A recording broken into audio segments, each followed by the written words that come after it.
The Maenad's Tale. Still waters run deep. That's what she said to me.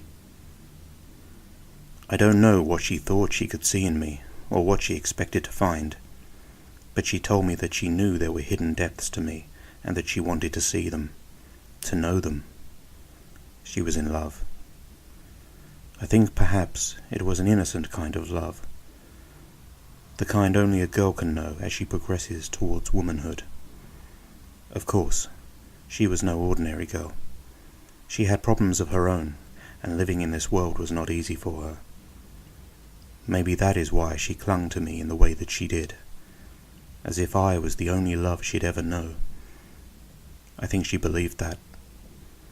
It was part of her innocent charm, and also one of the things that made it so hard to disappoint her.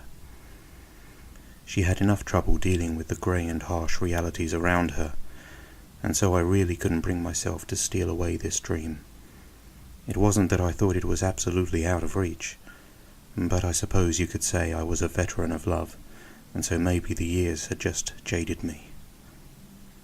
But there were signs that this wasn't going to live up to her expectations. But still, swayed by her charm and vulnerability, I maintained the illusion. Please, do not think me cruel. I did love her. In fact, I was terribly in love with her. It was just that my perception of that love was different to hers. So I would listen, I would support her, reassure her and hold her when I could. She wanted more than that. She wanted me, all of me. And I must admit that for someone in love, that isn't an unreasonable request. But to have all of me meant even those parts that I myself hide from, the parts that maybe I don't entirely trust, or have long since buried away for my own sense of comfort. As though the deeper into my soul, the darker those depths became. But she wanted it all, and I, like a fool, wanted to oblige her. Her happiness was important to me, though I did not know where to begin. How could I reveal what I have hidden from myself for so long? Even the thought of plumbing those inner depths was uncomfortable. I didn't know what lurked there. With these kinds of demands upon me, and more besides, I welcomed refuge when I could get it. For me, my escape was found in walking. I had always considered myself quite fortunate to live where I did, in a town with equal reach of both the city and the countryside. Both had their appeal to me, so to be able to access both with such ease was very pleasing. It was on one of my walks away from town, toward the peace of the countryside, that I found myself dwelling upon these questions of what may lie beneath the surface of who I think I am, or at least, who I present myself to be. I further questioned how I could open those parts of myself to her, so that she may know me in the way that she wished. I sat on the hillside, gazing out over the emergent lights of the distant city as the sun descended behind the buildings.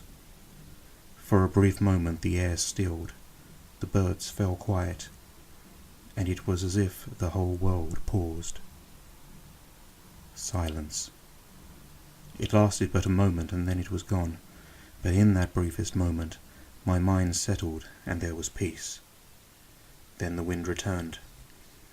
It was just a light breeze, and now seemed to blow a little warmer than before, a pleasant air from more temperate places, and on that air I felt for a second that I heard a slight musical tone, as though some distant musician were having his melody carried on the wind. As the wind died down once more, I detected the faintest hint of the music still. It carried on, though the air was still once more as it had been moments ago, and I began to listen intently to the half-heard melody, no longer obscured by any other sound.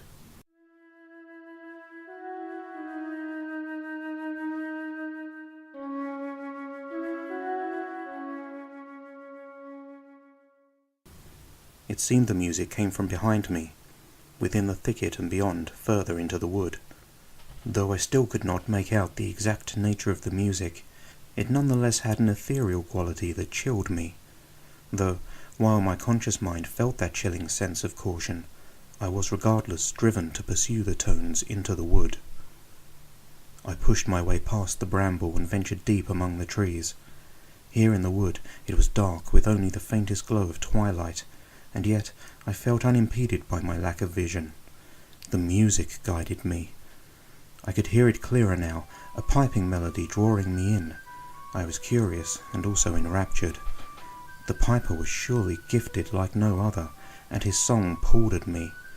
What enchantment here among the trees could explain this? A wandering musician? Or were these ethereal fairy pipes I heard? So fanciful was their song that I felt no shame in entertaining such notions. What else could pull at a person's soul in this way? I swept through the darkness, closer and closer to those wondrous notes. Play, piper, play!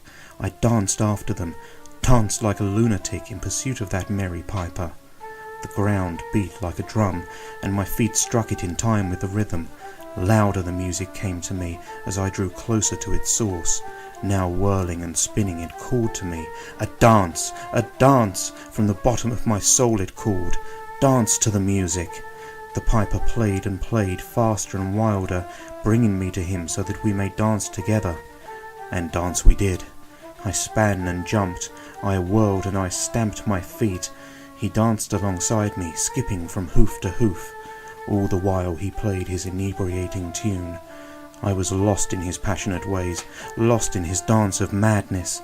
I skipped and cavorted about this horned maestro as he called to the heart of me. The music was everything, the dance was everything. I was lost. It was the sweat on my brow, the beat of my heart. It was joyous and great. It was dark and it was pure. It was brilliant madness, and I belonged to it.